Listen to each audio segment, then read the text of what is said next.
Hey y'all, so I've been getting a lot of questions about traveling with a baby, so I decided to do this video for you guys. In short, I live in Alabama, but I work in California, so we rack up these sky miles pretty quickly. Since Callie's been born 7 months ago, she's probably been on at least 20 flights. So by all means, I'm no professional, but I do have just a little bit of experience, and I'm happy to share that with you guys. So first things first, any infant over the age of 2 weeks old and under the age of 2 years old is considered a lap baby, which means just that they sit on your lap during a flight. Therefore, buying a ticket for them isn't necessary unless you absolutely want that extra space to be able to put your car seat on board and have free hands while you're flying. Then by all means, go ahead and buy that extra ticket, you baller. But you do not have to buy a ticket for them. After you purchase your ticket, I usually call the airlines and just give them a heads up. Hey, I'm bringing a lap baby on board, and they'll tell you, okay, just bring some kind of identification for them once you get to the airport. Once you get to the airport, you'll always go to the full service line when you're traveling with a baby, and at this point you'll provide them with their ID, whether it be a passport or a copy of their birth certificate. Is it good, baby? Is it good?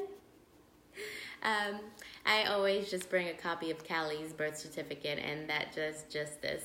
So you then can opt to check in your stroller and your car seat if you're traveling with that, and it's free of charge in addition to the luggages that you're checking in.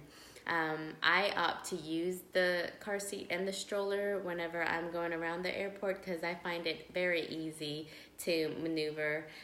Real quick story, when I initially started traveling with Callie, I should mention that I also travel with Muscles, which is our 5-pound Yorkie. And I had Callie in the carrier, and then I had Muscles in his little dog carrier. And I did it that way because I just couldn't fathom thinking about how on earth was I going to collapse the stroller at the end of the runway with a dog and a baby by myself. So I just had high anxiety thinking about that. So I checked in the stroller and car seat at this point, and I'll tell you, it is so much easier maneuvering with a stroller and a car seat, and so much easier going to the bathroom too. But that's besides the point. Anyways, you do not need a car seat or a stroller cover if you're checking it in. It is nice to have, so your items won't get dinged and scuffed up as bad. But if you do not have one and you would like one, the airlines usually will provide a garbage bag to cover your items up, and that works just as fine. At this point, you'll go towards the TSA security checkpoint, and if you are traveling with a travel system, they'll have you remove your baby from the car seat. Then you'll detach the car seat. Yes.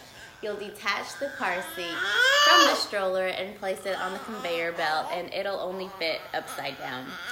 They'll then have you leave the stroller on that side of the metal detector and have you walk through the metal detectors with your child in hand, and a TSA agent will have to scan or swipe the stroller and clear it, or whatever they have to do to clear it, and bring it through the metal detector. I will tell you that you are able to bring any kind of nourishment for your child. So breast milk, formula, water, juices, foods, anything. And as long as you're traveling with your baby, then those are all excused. I usually pack like 2 bottles of breast milk and a frozen pack of breast milk along with a bottled water, and the most they'll do is just swipe it to make sure it is what I say it is, and that's that. So once you're complete with TSA, you then proceed on to your gate, and hey girlfriend, you are so talkative. Yes. You'll then proceed on to your gate. At this point, you'll go to the gate agent and you will have to get a ticket for both your stroller and your car seat. So you'll get one claim ticket for each item. So here is where I'll ask the gate agent if the flight's full, because if it's not, then you're able to bring your car seat on board and you wouldn't have to pay for it, and you'll have a set of free hands during the flight, so you're welcome. I forgot to mention that if you are traveling with a baby, you cannot sit in any exit rows, and if you do bring your car seat on board, then you must place that car seat next to a window. Once you start boarding, if you do not have a boarding group in the A group, then don't forget that you guys are able to board with family boarding. I fly Southwest. Hey, baby girl. It's okay. I fly Southwest, so that's usually after boarding group A and before boarding group B. So it's really convenient, so take advantage of that, you guys. Once you get to the end of the runway, you'll then remove the car seat from the stroller and collapse the stroller, and an agent will take those items and stow it underneath the plane. And that's that.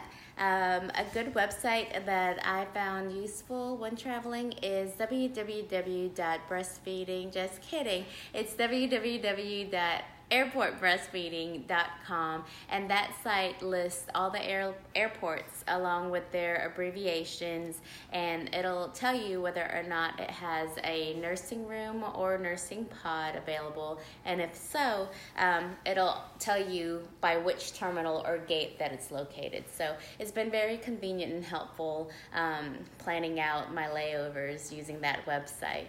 I hope you guys found this video resourceful and useful. If I left anything out, please comment below. Help another mama or daddy out. Help me out. If you have any questions pertaining to traveling with a baby, or even pertaining to anything at all, feel free to shoot me a message. And if you're interested, I will be doing a video on what I pack in my diaper bag while I travel, so stay tuned for that. But in the meantime, you guys have a good day. Say bye, Callie. Say bye. Bye, y'all.